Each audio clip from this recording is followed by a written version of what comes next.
Saseni, mko fiti? Najua mnasikia. Yes, mazeni mwa miss. I am still here with Ruth. Ruth hajaenda, ni maji tu amekunywa. Tumesip maji, tukarudi tukaendelea. So, we are still talking about the journey, like the antenatal clinics, what you're supposed to do before delivery and after. So, we are still with Nurse Ruth. Ruth, unaweza wasalimia tena? Tunaendelea, hii mjadala ni refu. Like, we can talk. But wacha tusikie Ruth leo anatuambia nini, okay?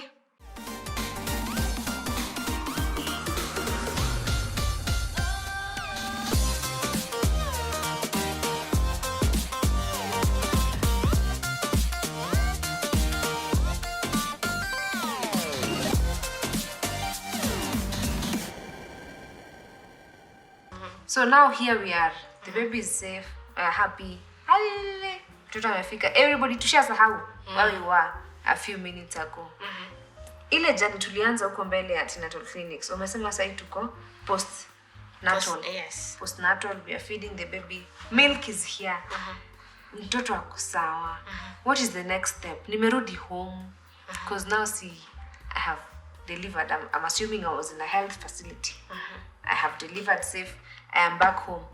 Are you done with me? Not yet. Especially if you had done CS, I will need you to come back after 2 weeks so that I can check on your incision sites and make sure there's no infection in there and it is healing well. Yes, but if you had given a vaginal birth, I would expect you to come back 6 weeks, at 6 weeks. Together with the baby. So the 2 weeks one, yeah, CS, you don't come with the baby? You still come with the baby. Oh. Yes. It's for both mom and the baby, it's for mom. Okay. I'm sorry, let me go back there and rectify my statement. For both of you, I will need you back after 2 weeks. Oh, okay. For the CS mother, I will check on her incision site. And I will check on the baby. The baby, I will be checking on the eyes, whether there's any infection, which usually occurs mostly. I'll be checking on the cord. If it has healed. Yes, or if it's infected. Or you went and did some funny things that women do. Sijui wanapaka jivu, sijui wanatemea mate. As they hear from, and I don't know. They're not supposed to. They are not supposed to. You're only supposed to use the surgical spirit. Unajua na feel ni kama I am a new mom. Nilishasahau hiyo kitu ya surgical. Kai nilishasahau. Yaani umenirudisha mbali. Nilishasahau kuna nini na pakango hapo. I feel like I am starting all over again. Yes, so we have to check on all those things. And for the mother who had a rebirth, if you had an episiotomy and it was sutured, we need to know how you're doing. And for both of you, we need to know like what is coming out from down there. Because, you know, it proceeds like when you give birth, it's like you're having menses. It's called lochia. And we want to make sure by 2 weeks, it's not as red as it was. Because it goes fading. It becomes pink and then whitish. So we want to observe all those things. And again, we have people who won't come after the 2 weeks. Yes, many of them. They don't come back. There's some who just say, si tuko sawa. Okay. There's no need. I think uoga yangu ndio nafanya vitu zingine. Na ni vizuri sana. Because sitaki pia tuende sana kama hizo antenatal clinics. Sitaki tuende and I'm not saying I'm perfect, but my uoga, anything small, aunt has to be sure. Like you don't want to walk this journey, you're halfway, then you realize unaambiwa daktari na unajua tu kufanyanga ungekuja. We have people who go all the way na wajaenda hata scan at a clinic. Juu mtu amegundua ako na bola akiwa 7 months, 6 months. Sikuna wasi wagundua akiwa huko. So yeye anaweza kuwa lucky, wewe useme even me I won't go. In this journey, bahati ya mwenzio usilalie mlango wazi. Aki. Yes. Inaweza kugeukia. And if you have questions, don't ask your fellow mothers, mostly. Or Google. go ask your healthcare provider. Because these mothers, they have all the answers. Ati kitovu haijakatika, paka mate, temea mate. Ati kitovu inafanya nini? Paka jivu, eka jivu kwa maji, weka. They have all sorts of remedies, they know. Na hiyo ndio inaweza kuwa reason moja why most nurses wanakuanga, I don't want to say rude. I don't know what is the word. Mnasikianga ni kama, okay, not you Ruth, but most nurses wanakuanga ziza harakisha. I don't know whether it's because you've seen it, kama umeona watoto 10 a day. Sasa wewe unakuja hapa nimezalisha 9 before you are the 10th one. Unakuja kuniwestia. Is it why you feel like kwa nini mnakuanga hivyo? Because it's out there. I hope sijakuweka pabaya. Because out huko tunaonanga hamtubembelezi. Na hatutaki tubembelezwe. Si tunataka tubembelezwe. Lakini mtu anashindwa kai. Kwani nimemkosea? You see, mimi sijajua umezalisha wangapi leo. Mimi naona mimi ndo nimeingia saa hii. It is my turn. I want you to attend to me like you've just walked in now. Too bad I don't know you've been here the entire day, which that's why we don't understand you guys. But kwa nini inakuanga hivyo? Harakisha wewe. Ndio hiyo. Now it depends on individual personality. True. Not all midwives are like that. Not all. It depends on an wewe hata ukai kukua hivyo Ruth, hata hiyo sauti hata hauna. Wewe hata tasida sauti yako shati. Wewe hata ukai kukua hivyo, but wengi wao ni nini inakuanga hivyo? It's just personality. Kwa sababu a pregnant lady or a mother giving birth is a very tender person. You should take them as very tender people. You should treat them with gentleness, with love, understanding the situation they are in, and trying to help them out. Mama amekuja the second week, kitovu iko infected. You don't start shouting at them. It's not like they want it for their baby. Or it's not like wakiambiwa waeke wamwagilie mate.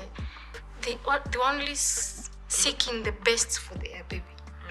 And they chose to follow that because they had it from a fellow mother who had other babies. Who had done it. So you don't just scream at them. You just handle them gently and tell them, no, this is not what you're supposed to do. But just sometimes I think other nurses get angry because mtoto as much as ni wako si wako peke yako, ni wetu pia. And you don't want kuona mtoto akisafa. That's why I think some get angry, and I think they're not able to set their words right. To make that mother know that yes, you did the wrong thing, but this is what you're supposed to do. Yeah. Maybe they don't know how to put that in the right way. But ni pain yenye akonayo kuona you did the wrong thing. Why did you do it? Why didn't you come to ask me? Why did you ask your fellow mother? And maybe by the time you're coming, iko worse. Yeah, iko worse. You're feeling for this baby. Nika baby tu kadogo kameanza kugrow, umeanza kukaonesha mambo. Yeah, sasa tuanze sasa kukapatia ma antibiotics. Kwa hivyo kila mtu hapa hivi anakuja out of goodwill. Yes. Mama alijaribu mate, ndio alikuwa anataka kusaidia mtoto wake. Hiyo ndo angeweza. Nasi naye anakugombanisha juu anashindwa kwa nini unasumbua huyu mtoto. You all have love. Yes. But inatokanga saa zingine inatoka kwanza hiyo hospitali harakisha inatoka ni kama like out there inakaanga ni kama like what's going ni mateso, yani ukiingia pale kwa wale manasu wa nini ni kama mateso. But anyway, that's but right now it has changed. Midwifery has changed a lot, and nurses are trying to give their best, even in language wise.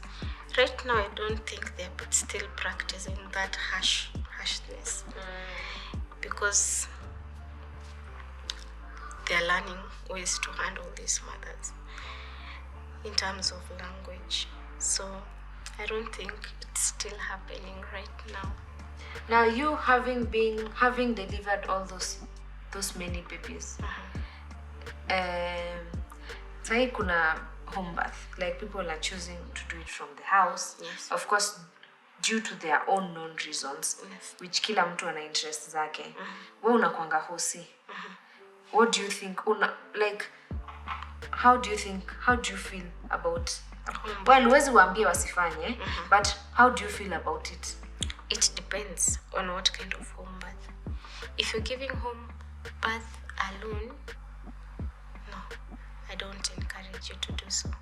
But these days there are home births that are assisted by a medical practitioner, with a pediatrician who is a doctor, and a nurse who is a midwife. So in short, you have a hospital in your house. Yes.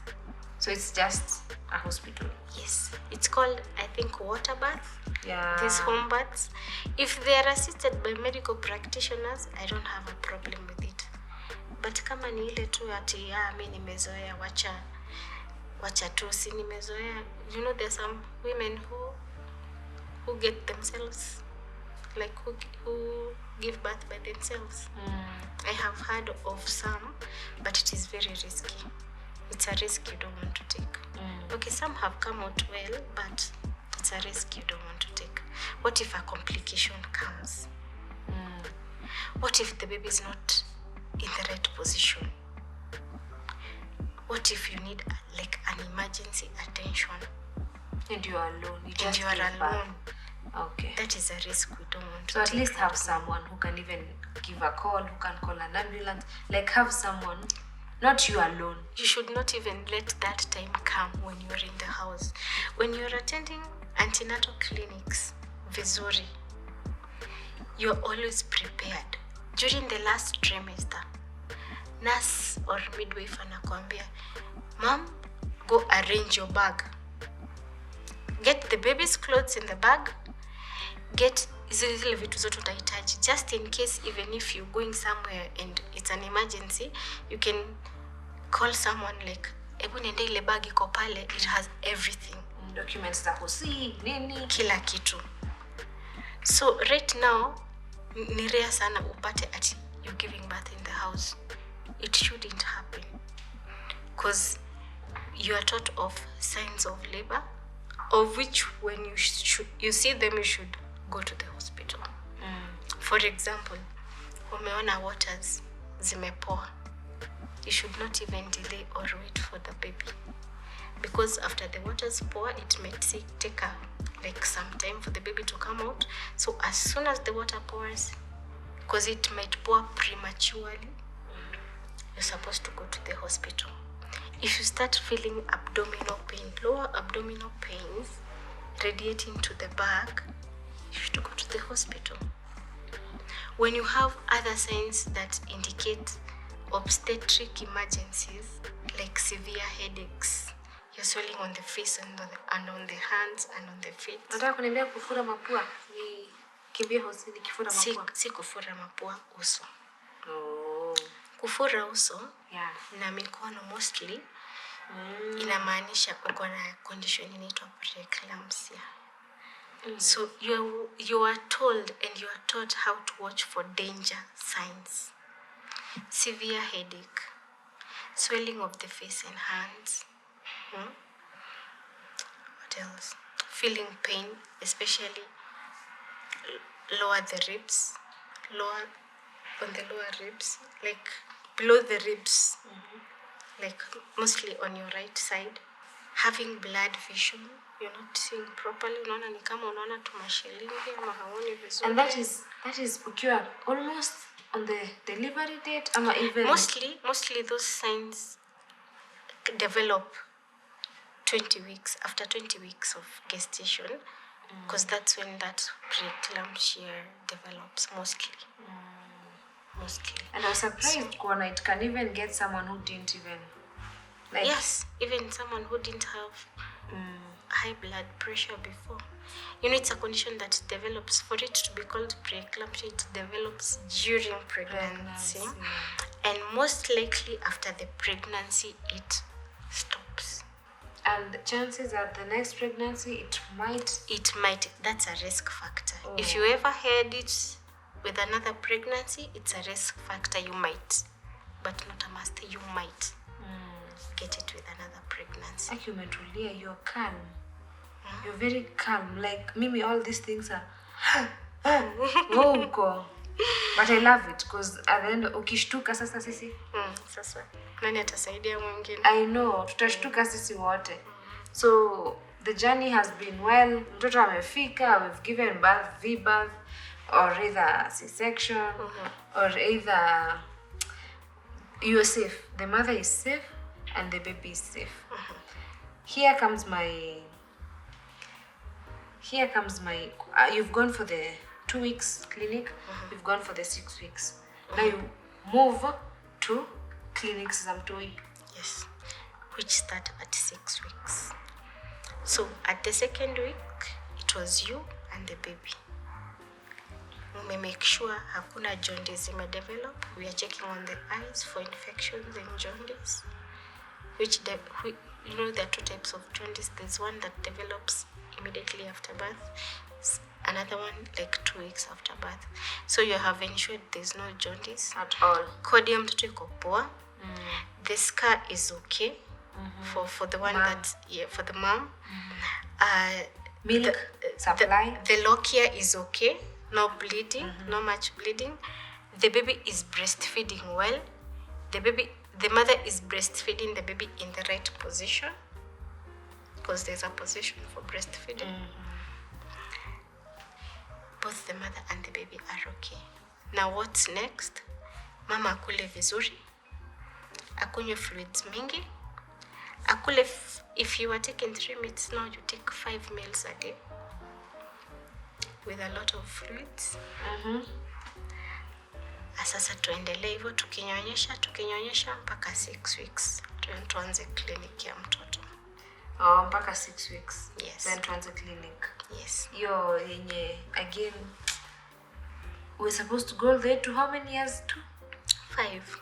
Me I did up to 2.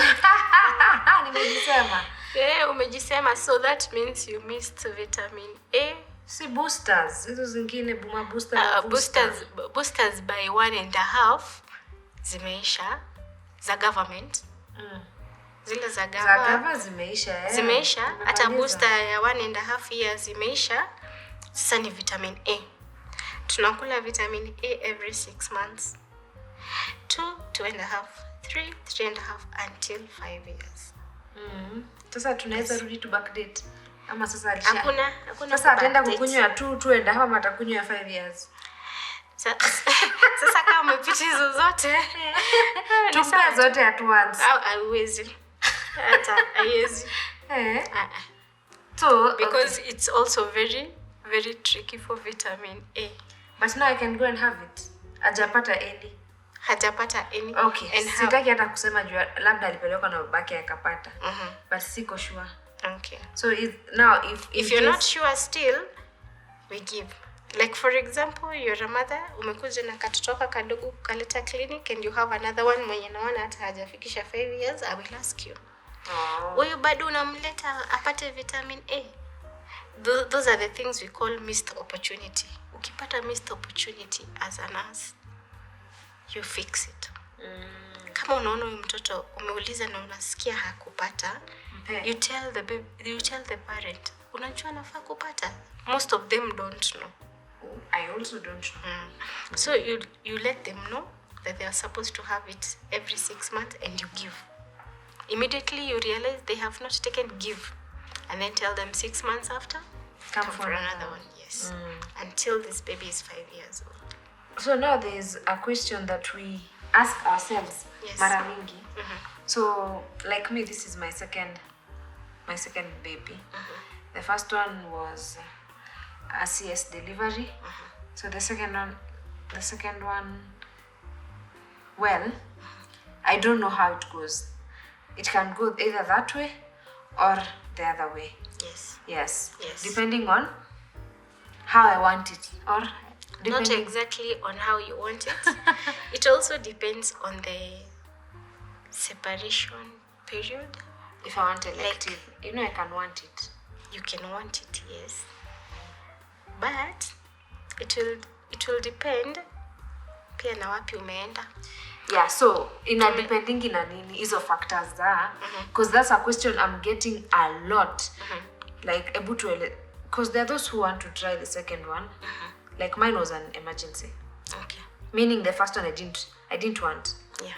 But now it happened. Yeah. So the second one, what are the factors that will be considered? I'll be asked to consider before trying a VBATH. Okay. Now it will depend on one thing, the period, like from when the last time you gave birth. If it is less than 2 years. No, 2 kids, 4.5. 4.5. Okay, I'm just saying, if it's below 2 years, we will not try a VBATH. Why? Because the stitches are still there. Something called rupture can happen, uterine rupture. So we cannot try at 2 years or below. But for some who have stayed, like for example 4 years, as you're saying, it can be tried based on how you are. Do you have adequate pelvis? Yes. Is the position of your cervix nicely placed? Yes. Do you have any complications? No, you don't have preeclampsia, you don't have any other complications. Yes, we would try. So and it has been tried, and people have tried, and people have given birth. VBATH after CS. It is possible. So, in case all those ninis are okay, you can be left to try. Yes. Especially when you're in a government hospital, they like to try first. Because CS, they only do it for emergency. It's meant to be an emergency option. Yes.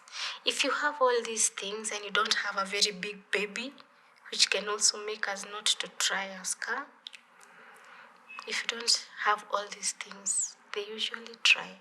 And some have tried and have succeeded. So it's possible. Acha nikwambie, mimi naweza kasirika nikatry tena nijipate pale. Ujipate tu hapo kwa kisu. So mimi heri tu nisitry. Okay. Naweza sikia vibaya truth. Yeah? So heri tu. We have advantages with VBATH, sindio? Yes, very. In terms of healing, it heals very well. No complications. With CS, it has very many complications. One being you have a scar, you have to heal. It doesn't take, some take even years to heal.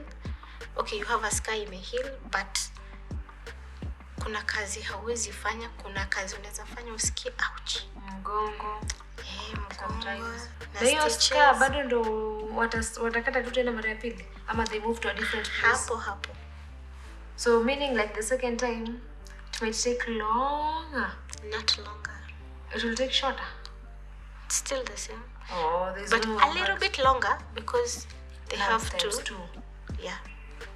Like they have to remove the first scar to make another one. Unajua mpaka unaniweka wasiwasi. Kuna wasiwasi hapa. You're a mom? Yes. Of how many? Of 2. Oh, nice. Yes. Oh, wow. Ndio maana hauna wasiwasi. Ndio maana hauna uoga sana. Hakuna uoga. Yes. Wow.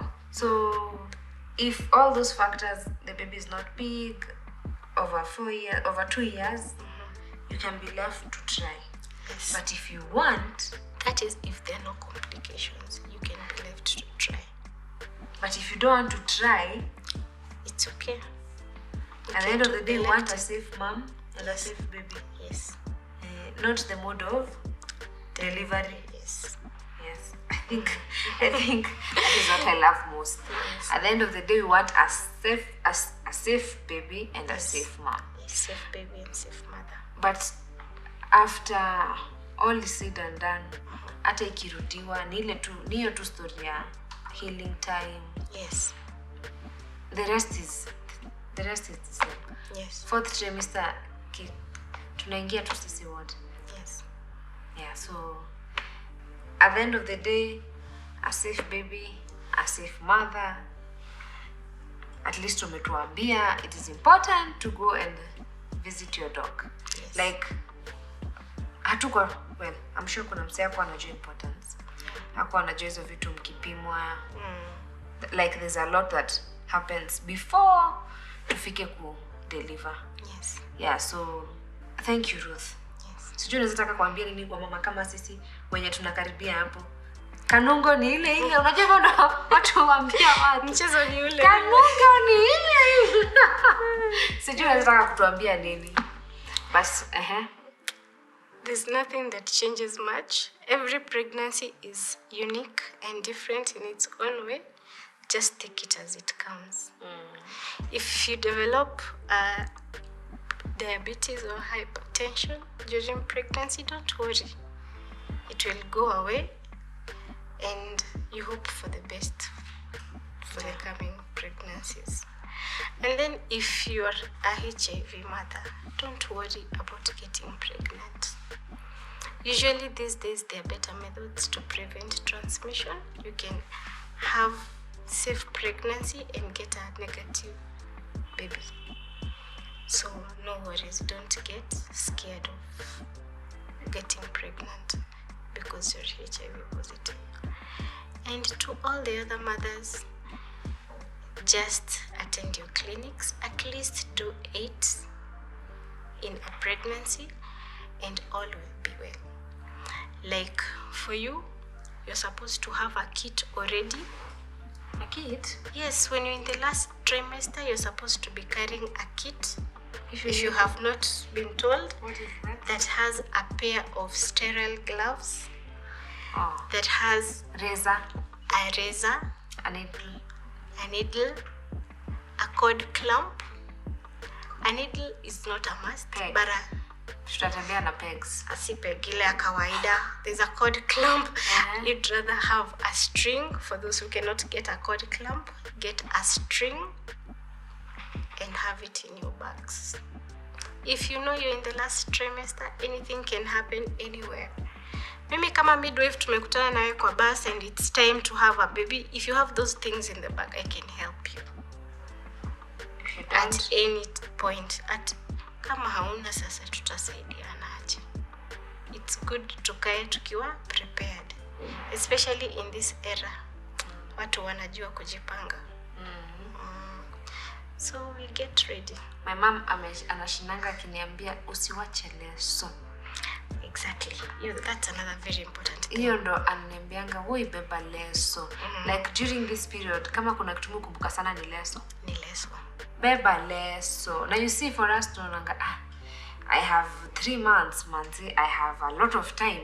Kwa nini nabebana na leso sahi? You never know. Atufikiriangi hivyo. Yeah, we don't think ataweza tokelezea. Ataweza tokelezea anytime. Unangojea 40 weeks ama 39 weeks anakuja at 37. Na amesema anataka kutoka na Atatoka. There's no turning back. Yeah, so thank you so much Ruth. To be honest, your voice is making me tulia. Like nasikia sasa Ruth anaonanga watoto ka 8, 7, 6 per day. Kwa nini naogopa? Anyway, thank you so much. We really appreciate you sharing your knowledge to us because some of these things we learn about them ukishajipata hapa. Ukishajua uko na ball ndo unaambiwa wewe kuna clinic unafaa kufanya.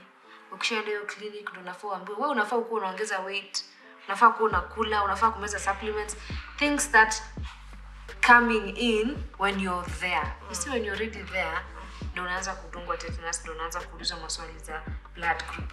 Vitu sijauliza mzee. Mimi sijui blood group yake. Tumekuwa tukiishi. Until tupate imba ndo nataka kuuliza na yako blood group gani na I'm like guy. Kwa nini unatuuliza maswali tujaifikiria? But I'm happy you've shared knowledge. In case there's someone mwenye anafikiria alikuwa anapuuza kwenda clinic, maybe ataanza. Maybe ataona wacha basi niende clinic. Yeah, because at the end of the day you don't want to live blaming yourself, God forbid, if something happened out of negligence ati usemange ati na ningeenda hatuombei hizo. But if you know you're supposed to go for your clinic, nipo twende clinic. And that has been it guys from Ruth. I'm sure tumelearn vitu mingi sana. Naenda kupack shindano, naenda kupack umesema Si Clamper. shindano. Clamp. Ama string. Naenda kubaki Pole hiyo tuwezi kids. pata clamp, a string, a pair of sterile gloves, a laser. Is it a laser or a razor? A razor. Na nini ingine? Leso. Tumesema leso ni very important. Now that's the kit. Na pia kuna kitu very important yenye unafaa kuwa nayo. Phone number ya taxi ama ya mtu mwenye anaweza kusort anytime. A reliable contact. Yenye hata ukiwa kwa house saa 8 ya usiku you can call. I'm in this situation, I need to go somewhere. Get me right now. Very important. Yeah. So guys, you've heard it. Mwenye akona sikio na asikie. Thank you so much for watching, guys. We appreciate your time. In case of anything, tutaacha namba ya Ruth. Ruth watakupigia simu wakuulize maswali. Wanaweza? It's okay. Nice. Ruth is willing to help you guys. So, thank you so much, guys. See you next week on our next episode. Bye.